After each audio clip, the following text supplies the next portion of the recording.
Hey hi all அஸ்லாம் வலைக்கம். இந்த வெயிட் லாஸ் ஃப்ரெண்ட்லி ரெசிபிஸில் வந்து பார்த்திங்கன்னா பிரண்டை துவையல் தான் பார்க்க போகிறோம். பிரண்டையை வந்து நல்லெண்ணெய் தேய்ச்சி நல்லா வந்து உரிச்சு எடுத்துக்கோங்க. இது வந்து நீங்கள் முருங்கக்காய் கட் பண்ணும்போது எப்படி உங்களுக்கு நார் வராது மாதிரி வரும். ஆனால் நீங்கள் அதை பிச்சு எடுக்கணும், நல்லெண்ணெய் தேய்ச்சிக்கோங்க, இல்லைனா அரிக்கும்.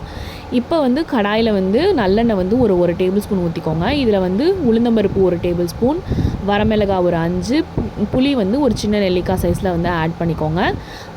இன்னொரு வானலியில் வந்து எண்ணெய் ஊற்றிட்டு அதையெல்லாம் வதக்கி எடுத்து வச்சுருங்க. ரொம்ப வந்து வரமிளகாய் காயக்கூடாது, லைட்டாக வதங்கினோடனே எடுத்து வச்சுருங்க ஸ்மெல் வந்தோடனே. அதுக்கப்புறம் அதே எண்ணெயில் வந்து சின்ன வெங்காயம் ஒரு 10 பல், பூண்டு ஒரு 10 பல் போட்டு நல்லா வதக்கி எடுத்துருங்க.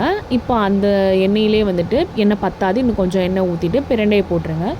இது நல்லா பார்த்திங்கன்னா நல்லா வதங்கணும். உங்களுக்கு கலரே சேஞ்ச் ஆகி எல்லோ கோல்டன் கலரில் வந்துடும், அந்தளவுக்கு வதங்கணும்.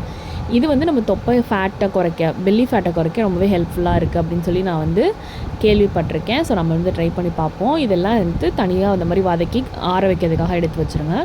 இப்போ அதிலே வந்து தக்காளி, புதினா, கொத்தமல்லி ஆட் பண்ணிக்கிறேன். கல்லுப்பு கொஞ்சம் ஆட் பண்ணிவிட்டு அதையும் நல்லா வதக்கிட்டு நம்ம மிக்ஸி ஜாரில் போட்டு நல்லா பேஸ்ட் ஆகிற வரைக்கும் அடைச்சி எடுத்துட்டிங்கன்னா பிரண்டை துவையல் ரெடி. தோசை, இட்லி எல்லாத்துக்குமே ரொம்ப டேஸ்டியாக இருக்கும். ட்ரை பண்ணி பாருங்கள். பாய் பாய்.